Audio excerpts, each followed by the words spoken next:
मणिपुर नाम का एक बहुत छोटा सा गांव था। वहाँ के लोग बहुत दुखी थे क्योंकि गांव में 2 साल से बारिश ही नहीं हो रही थी। बारिश ना होने के कारण गांव में अकाल पड़ गया था। लगातार 2 साल से बारिश ना होने के कारण गांव के सारे तालाब सूख चुके थे। गांव वालों के पास केवल 5-6 महीने का ही पानी बचा हुआ था। इस बात को लेकर गांव के सभी किसान बहुत परेशान हैं। हे प्रभु, आप क्यों नहीं 2 साल से इस धरती पे बरस रहे हो? हमसे ऐसी कौन सी गलती हो गई जो आप इस धरती पे बरस नहीं रहे हो? हे प्रभु, हम लोगों को माफ़ करो और इस धरती पे बरसो भगवान। उसी गांव में किशन नाम का एक किसान रहा करता था। उसके पास एक गाय और 5 मुर्गियां पाल रखी थी। गाय का दूध बेचकर वह अपना गुजारा करता था। उसके पास एक छोटी सी ज़मीन भी थी जिसमें वह खेती करता था, पर बारिश ना होने की वजह से उसकी ज़मीन भी बंजर हो चुकी थी। अब तो केवल 5 महीने का ही पानी बचा हुआ है। अगर इस बार बारिश नहीं हुई तो लोग प्यासे मरने लगेंगे।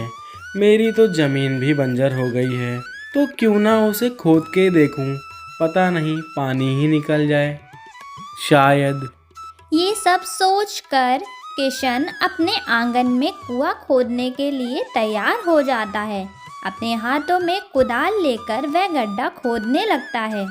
कुदाल की एक मार से ही ज़मीन में वह किसी चीज़ पर टकराती है और एक आवाज़ सुनाई देती है।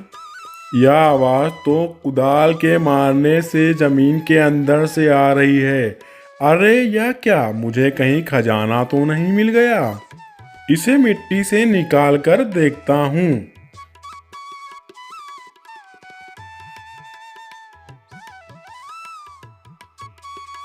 अरे यह तो एक घड़ा है, लेकिन कोई घड़े को मिट्टी में क्यों छुपाएगा? मुझे लगता है कि यह राजा महाराजाओं के ज़माने का है। पहले इसे मैं साफ करके देखता हूँ। अगर यह सोने का निकल गया तो मैं बहुत अमीर बन जाऊंगा। किशन घड़े के ऊपर मिट्टी जमी हुई साफ करता है और जब ध्यान से घड़े की ओर देखता है तो वो चौंक जाता है। अरे धत्तेरी की, ये क्या, ये घड़ा तो तांबे का है। तभी पड़ोस में रहती शांता की बेटी मुन्नी उससे दूध लेने के लिए घर आती है उसके। अरे किशन चाचा, मुझे दूध चाहिए। मम्मी ने मंगाया है, दे दीजिए।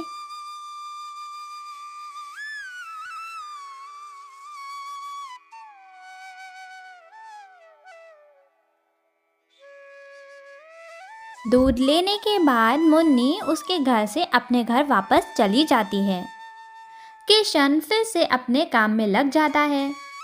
कुछ समय बाद किशन के पैरों के पास एक दूध की धारा पहुंचती है, जिसे देखकर वह हैरान हो जाता है। अरे लेकिन ये दूध की धारा कहाँ से आ रही है? ये क्या, इतना सारा दूध इस घड़े से निकल रहा है?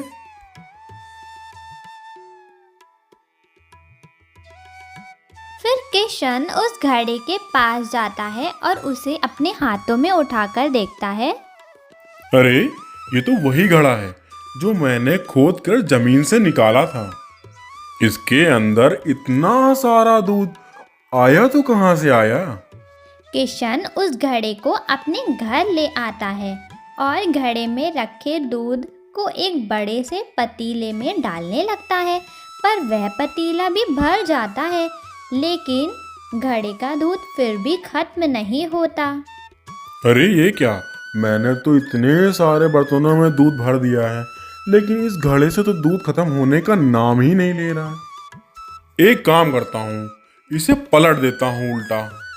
किशन घड़े में बचा दूध दूसरे पतीलों में पलटने लगता है, फिर भी दूध खत्म ही नहीं हो रहा था।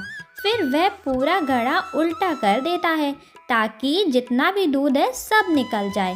इसके बाद घड़े में दूध निकलना बंद हो जाता है। अब तो सारा दूध खत्म हो गया है। एक बार फिर से इस घड़े में दूध डाल के देखता हूँ। किशन फिर उस घड़े में थोड़ा सा दूध डालकर देखता है तो दूध अपने आप घड़े के मुंह तक भर जाता है। फिर वह उसे दूसरे पतीले में निकालने लगता है और समझ जाता है। मुझे तो कोई आम घड़ा नहीं लगता, मुझे लगता है ये कोई जादुई घड़ा है।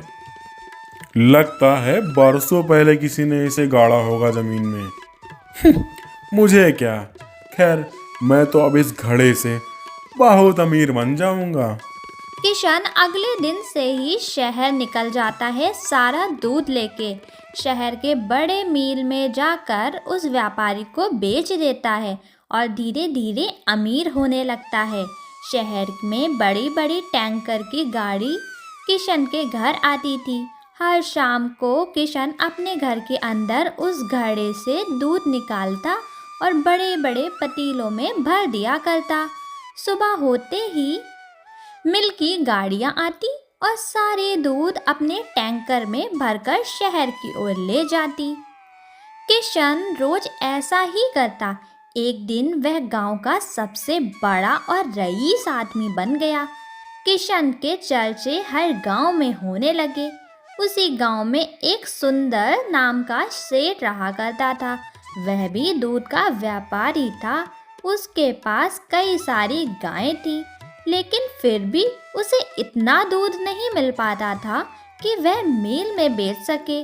मगर किशन के घर दूध की गाड़ियां देखकर वह चौंक गया और विचार करने लगा। ये क्या देख रहा हूँ मैं? कुछ महीने तो किशन बहुत गरीब हुआ करता था और आज इतना ज़्यादा अमीर कैसे हो गया? इसके पास इतना सारा दूध कहाँ से आ रहा है?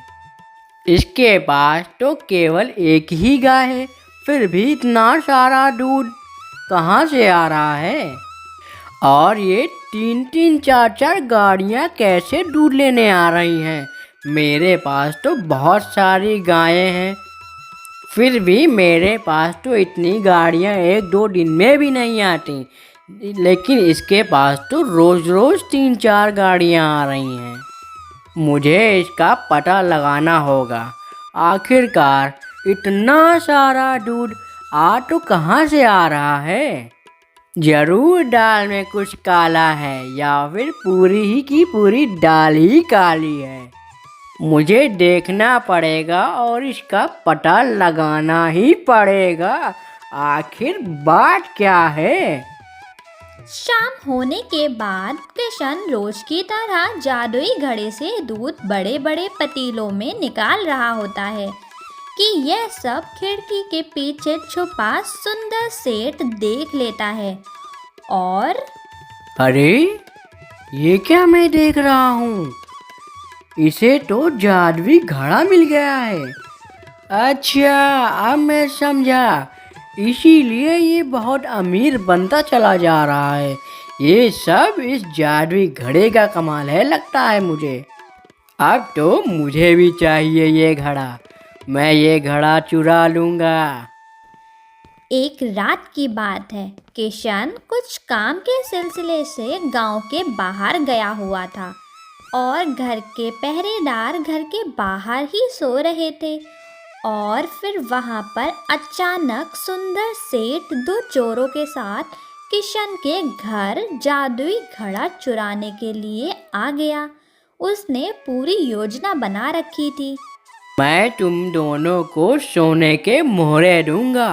बस तुम मेरा इतना काम करो, तुम उस किशन के घर जाओ और उसके पास एक घड़ा है, तुम उसे चुरा के मेरे पास लेके आओ। ठीक है सेठ जी, आप बिल्कुल घबराएं मत, आपका काम हो जाएगा।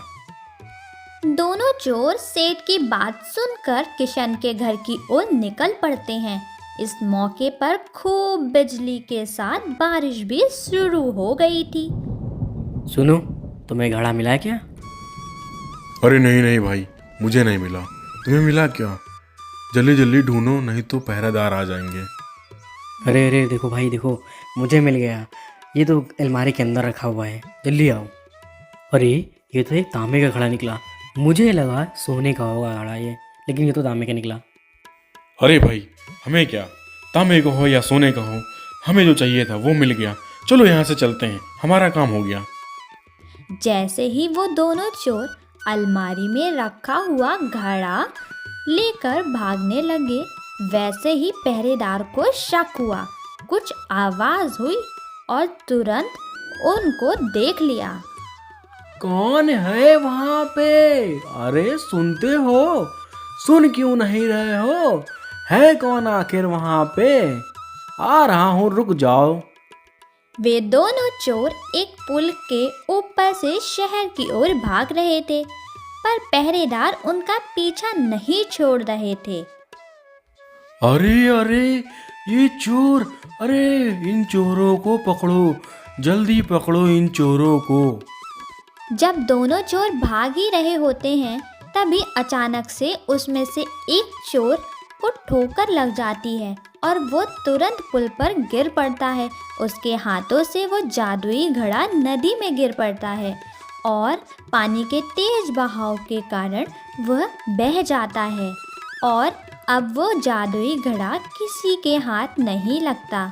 तो दोस्तों, आपको अगर हमारी स्टोरी अच्छी लगी हो तो हमारे चैनल को सब्सक्राइब करें और वीडियो को लाइक करें और हमारी नई वीडियो के लिए बेल आइकन प्रेस करना ना भूलें। Thank you.